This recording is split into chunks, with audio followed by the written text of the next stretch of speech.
మీరు తీర్పు తీర్చకుడి, అప్పుడు మిమ్మును గూర్చి తీర్పు తీర్చబడదు. మీరు తీర్చు తీర్పు చొప్పుననే మిమ్మును గూర్చియు తీర్పు తీర్చబడును. మీరు కొలుచు కొలత చొప్పుననే మీకును కొలువబడును. నీ కంటిలోనున్న దూలమునెంచక నీ సహోదరుని కంటిలోనున్న నలుసును చూచుట ఎలా? నీ కంటిలో దూలముండగా నీవు నీ సహోదరుని చూచి నీ కంటిలోనున్న నలుసును తీసివేయి నిమ్మని చెప్పనేలా? వేషధారి, మొదట నీ కంటిలోనున్న దూలమును తీసివేసుకొనుము, అప్పుడు నీ సహోదరుని కంటిలోనున్న నలుసును తీసివేయుట నీకు తేటగా కనబడును. పరిశుద్ధమైనది కుక్కలకు పెట్టకుడి, మీ ముత్యములను పందుల ఎదుట వేయకుడి. వేసిన ఎడల అవి ఒకవేళ వాటిని కాళ్లతో త్రొక్కి మీ మీద పడి మిమ్మును చీల్చివేయును. అడుగుడి మీకియ్యబడును, వెదకుడి మీకు దొరకును, తట్టుడి మీకు తీయబడును. అడుగు ప్రతివాడును పొందును, వెదకువానికి దొరకును, తట్టువానికి తీయబడును. మీలో ఏ మనుష్యుడైనను తన కుమారుడు తన్ను రొట్టెను అడిగిన ఎడల వానికి రాతినిచ్చునా? చేపను అడిగిన ఎడల పామునిచ్చునా? మీరు చెడ్డవారయుండియు మీ పిల్లలకు మంచి ఈవులనియ్యనెరిగియుండగా పరలోకమందున్న మీ తండ్రి తన్ను అడుగువారికి అంతకంటే ఎంతో నిశ్చయముగా మంచి ఈవులనిచ్చును. కావున మనుష్యుడు మీకు ఏమి చేయవలనని మీరు కోరుదురో అలాగుననే మీరును వారికి చేయుడి. ఇది ధర్మశాస్త్రమును ప్రవక్తల ఉపదేశమునై ఉన్నది. ఇరుకు ద్వారమున ప్రవేశించుడి. నాశనమునకు పోవు ద్వారము వెడల్పును ఆ దారి విశాలమునై ఉన్నది. దాని ద్వారా ప్రవేశించువారు అనేకులు. జీవమునకు పోవు ద్వారము ఇరుకును ఆ దారి సంకుచితమునై ఉన్నది. దాని కనుగొను వారు కొందరే. అబద్ధ ప్రవక్తలను గూర్చి జాగ్రత్తపడుడి. వారు గొర్రెల చర్మములు వేసుకొని మీ యొద్దకు వత్తురు కాని లోపల వారు క్రూరమైన తోడేళ్లు. వారి ఫలముల వలన మీరు వారిని తెలుసుకుందురు. ముండ్ల పొదలలో ద్రాక్ష పండ్లనైనను పల్లేరు చెట్లను అంజూరపు పండ్లనైనను కోయుదురా? అలాగుననే ప్రతి మంచి చెట్టు మంచి ఫలములు ఫలించును, పనికిమాలిన చెట్టు కాని ఫలములు ఫలించును.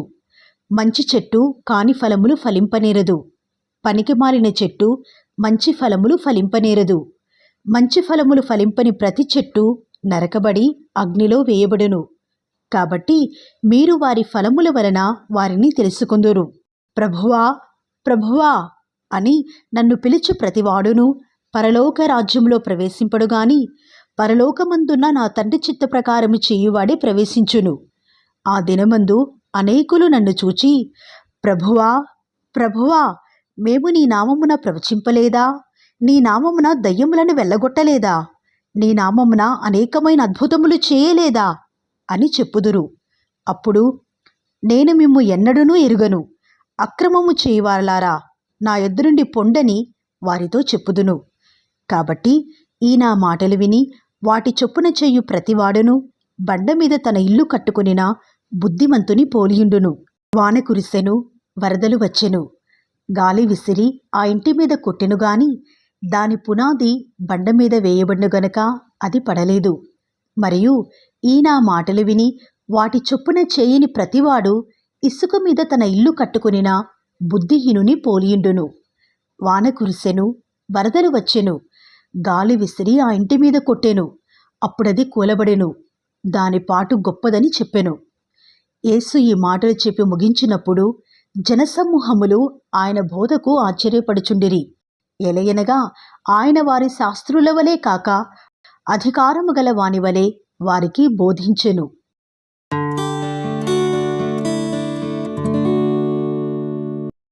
ఆయన ఆ కొండ మీద నుండి దిగివచ్చినప్పుడు బహుజన సమూహములు ఆయనను వెంబడించెను. ఇదిగో, కుష్ఠరోగి వచ్చి ఆయనకు మ్రొక్కి, ప్రభువా, నీకిష్టమైతే నన్ను శుద్ధినిగా చేయగలవనెను.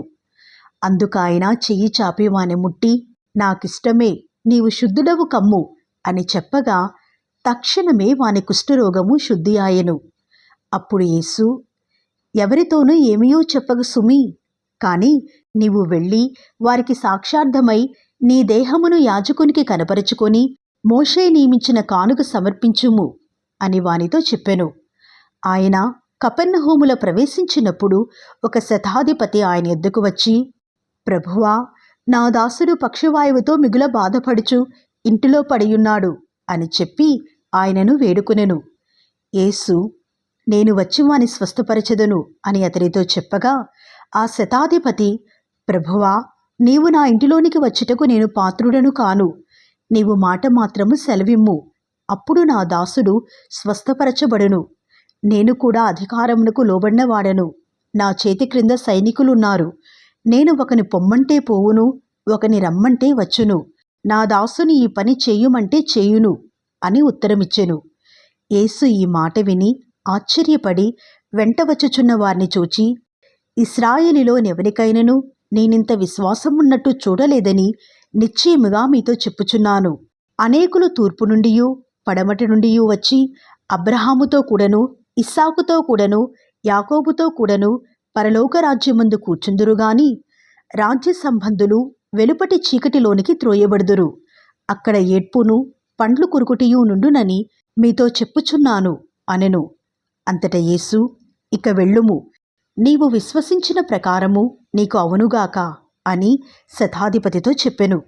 ఆ గడియలోనే అతని దాసుడు స్వస్థత నొందెను.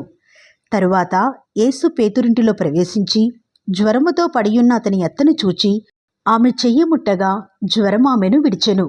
అంతటా ఆమె లేచి ఆయనకు ఉపచారము చేయసాగెను. సాయంకాలమైనప్పుడు జనులు దయ్యములు పట్టిన అనేకులను ఆయన యొద్దకు తీసుకుని వచ్చిరి. ఆయన మాట వలన దయ్యములను వెళ్ళగొట్టి రోగుల నెలను స్వస్థపరచెను. అందువలన ఆయనే మన బలహీనతలను వహించుకొని మన రోగములను భరించినని ప్రవక్త అయిన యెషయా ద్వారా చెప్పబడినది నెరవేరెను. యేసు తన ఎద్దునున్న జనసమూహమును చూచి అద్దరికి వెళ్ళవల్లని ఆజ్ఞాపించెను. అంతటా ఒక శాస్త్రి వచ్చి, బోధకుడా, నీవెక్కడికి వెళ్ళినను నీ వెంట వచ్చెదము అని ఆయనతో చెప్పెను. అందుకు యేసు, నక్కలకు బొరియలను ఆకాశ పక్షులకు నివాసములను కలవు కాని మనుష్య కుమారునికి తలవాల్చుకునుటకైనను స్థలము లేదని అతనితో చెప్పెను. శిష్యులలో మరియొకడు, ప్రభువా, నేను మొదట వెళ్ళి నా తండ్రిని పాతిపెట్టుటకు నాకు సెలవిమ్మని ఆయనను అడుగగా, యేసు అతని చూచి, నన్ను వెంబడించుము, మృతులు తమ మృతులను పాతిపెట్టుకుననిమ్ము అని చెప్పెను. ఆయన దోణి ఎక్కినప్పుడు ఆయన శిష్యులు ఆయన వెంట వెళ్ళిరి. అంతటా సముద్రము మీద తుఫాను లేచినందున ఆ దోణె అలల చేత కప్పబడెను. అప్పుడు ఆయన నిద్రించుచుండగా వారు ఆయన ఎద్దుకు వచ్చి, ప్రభువా, నశించిపోవుచున్నాము, మమ్మను రక్షించుము అని చెప్పి ఆయనను లేపిరి. అందుకాయన, అల్ప విశ్వాసులారా, ఎందుకు భయపడుచున్నారు అని వారితో చెప్పి లేచి గాలిని సముద్రమును గద్దింపగా మిక్కిలి నిమ్మలమాయెను. ఆ మనుష్యులు ఆశ్చర్యపడి, ఈయన ఎట్టివాడో, ఈయనకు గాలియు సముద్రమును లోబడుచున్నవి అని చెప్పుకొనిరి. ఆయన అద్దరినున్న గదరేనీల దేశము చేరగా దెయ్యములు పట్టిన 2 మనుష్యులు సమాధులలో నుండి బయలుదేరి ఆయనకెదురుగా వచ్చిరి. వారు మిగుల ఉగ్రులైనందున ఎవడునూ ఆ మార్గమున వెళ్ళలేకపోయెను. వారు, ఇదిగో దేవుని కుమారుడా, నీతో మాకేమి కాలము రాకమునిపే మమ్మను బాధించుటకు ఇక్కడికి వచ్చితివా అని కేకలు వేసిరి. వారికి దూరమున గొప్ప పందుల మంద మేయుచుండగా ఆ దయ్యములు, నీవు మమ్మను వెళ్ళగొట్టిన ఎడల ఆ పందుల మందలోనికి పోనిమ్ము అని ఆయనను వేడుకొనెను. ఆయన వాటిని పొమ్మనగా అవి ఆ మనుష్యులను వదిలిపెట్టి ఆ పందులలోనికి పోయెను. ఇదిగో ఆ మందంతయు ప్రపాతము నుండి సముద్రములోనికి వడిగా పరిగెత్తుకుని పోయి నీళ్లలో పడి చచ్చెను. వాటిని మేపుచున్నవారు పారిపోయి పట్టణములోనికి వెళ్ళి జరిగిన కార్యములన్నీయు దయ్యములు పట్టిన వారి సంగతియు తెలిపిరి. ఇదిగో ఆ పట్టణస్థులందరూ యేసుని ఎదుర్కొని వచ్చి ఆయనను చూచి తమ ప్రాంతములను విడిచిపొమ్మని ఆయనను వేడుకొనిరి.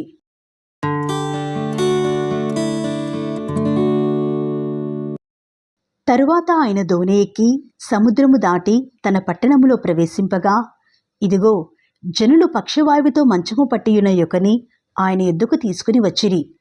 యేసు వారి విశ్వాసము చూచి, కుమారుడా, ధైర్యముగా ఉండుము, నీ పాపములు క్షమింపబడి ఉన్నవి అని పక్షవాయువు గలవానితో చెప్పెను.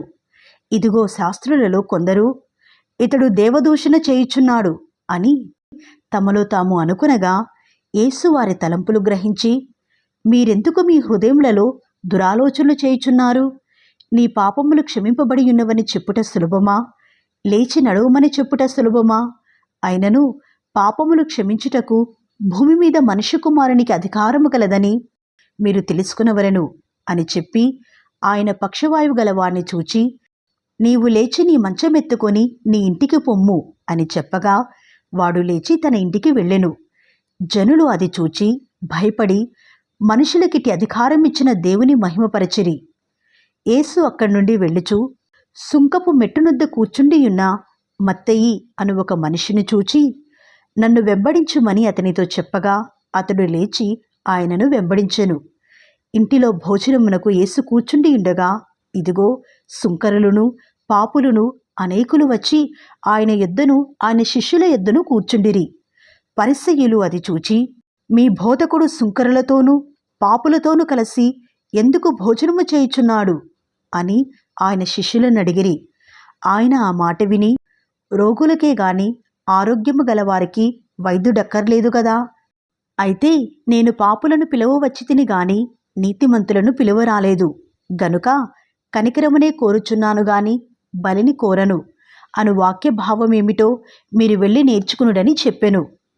అప్పుడు యోహాను శిష్యులు ఆయన ఎద్దుకు వచ్చి, పరిసయ్యులను మేమును తరచుగా ఉపవాసము చేయుచున్నాము గాని నీ శిష్యులు ఉపవాసము చెయ్యరు, దీనికి హేతువేమని ఆయనను అడుగగా యేసు, పెండ్లి కుమారుడు తమతో కూడా నుండు కాలమున పెండ్లి ఇంటివారు దుఃఖపడగలరా? పెండ్లి కుమారుడు వారి యొద్ద నుండి కొనిపోబడు దినములు వచ్చును, అప్పుడు వారు ఉపవాసము చేతురు. ఎవడును పాత బట్టకు క్రొత్త బట్ట మాసిక వేయుడు, వేసిన ఎడల ఆ మాసిక బట్టను వెలితిపరచును, చినుగు మరి ఎక్కువగును. మరియు పాత తిత్తులలో క్రొత్త ద్రాక్షరసము పోయరు, పోసిన ఎడల తిత్తులు పిగిలి ద్రాక్షరసము కారిపోవును, తిత్తులు పాడగును. అయితే క్రొత్త ద్రాక్షరసము క్రొత్త తిత్తులలో పోయిదురు, అప్పుడు ఆ రెండును చెడిపోక ఇండునని చెప్పెను. ఆయన ఈ మాటలు వారితో చెప్పుచుండగా ఇదిగో ఒక అధికారి వచ్చి ఆయనకు మ్రొక్కి, నా కుమార్తె ఇప్పుడే చనిపోయినది, అయినను నీవు వచ్చి నీ చెయ్యి ఆమె మీద ఉంచుము, ఆమె బ్రతుకును అనెను. యేసు లేచి అతని వెంట వెళ్ళెను. ఆయన శిష్యులు కూడా వెళ్ళిరి. ఆ సమయమున ఇదిగో 12 సంవత్సరముల నుండి రక్తస్రావ రోగము గల యొక్క స్త్రీ, నేను ఆయన పై వస్త్రము మాత్రమే ముట్టితే బాగుపడదను అని తనలో తాను అనుకొని ఆయన వెనుకకు వచ్చి ఆయన వస్త్రపు చెంగు ముట్టెను. యేసు వెనుకకు తిరిగి ఆమెను చూచి, కుమారి, ధైర్యముగా ఉండుము, నీ విశ్వాసము నిన్ను బాగుపరిచెను అని చెప్పగా ఆ గడియ నుండి ఆ స్త్రీ బాగుపడెను. అంతలో యేసు అధికారి ఇంటికి వచ్చి పిల్లన గ్రోవులు వాయించువారిని గొళ్ళు చేయుచుండు జనసమూహమును చూచి, స్థలమీయుడి, ఈ చిన్నది నిద్రించుచున్నదే గాని చనిపోలేదు అని వారితో చెప్పగా వారాయనను అపహసించిరి. జనసమూహమును పంపివేసి ఆయన లోపలికి వెళ్ళి ఆమె చెయ్యి పట్టుకునగానే ఆ చిన్నది లేచెను. ఈ సమాచారము ఆ దేశమంతటను వ్యాపించెను. యేసు అక్కడి నుండి వెళ్ళుచుండగా 2 గ్రుడ్డివారు ఆయన వెంట వచ్చి, దావీదు కుమారుడా, మమ్మను కనికరించుము అని కేకలు వేసిరి. ఆయన ఇంట ప్రవేశించిన తరువాత ఆ గ్రుడ్డివారు ఆయన యొద్దకు వచ్చిరి. యేసు, నేను ఇది చేయగలనని మీరు నమ్ముచున్నారా అని వారిని అడుగగా వారు, నమ్ముచున్నాము ప్రభువా అని ఆయనతో చెప్పిరి. అప్పుడు ఆయన వారి కన్నులు ముట్టి, మీ నమ్మిక చొప్పున మీకు కలుగుగాక అని చెప్పినంతలో వారి కన్నులు తెరవబడెను. అప్పుడు యేసు, ఇది ఎవరికీ తెలియకుండా చూచుకొనుడి అని వారికి ఖండితముగా ఆజ్ఞాపించెను. అయినను వారు వెళ్ళి ఆ దేశమంతటా ఆయన కీర్తి ప్రచురము చేసిరి. యేసును ఆయన శిష్యులను వెళ్ళుచుండగా కొందరు దెయ్యము పట్టిన ఒక మూగవాణి ఆయన ఎద్దుకు తీసుకుని వచ్చిరి.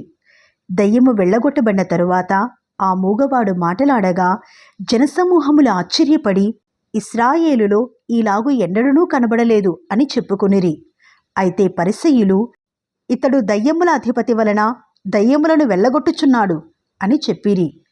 యేసు వారి సమాజ మందిరములలో బోధించుచు రాజ్యసువార్త ప్రకటించుచు ప్రతి విధమైన రోగమును ప్రతి విధమైన వ్యాధిని స్వస్థపరచుచు సమస్త పట్టణముల యందును గ్రామముల యందును సంచారము చేసెను.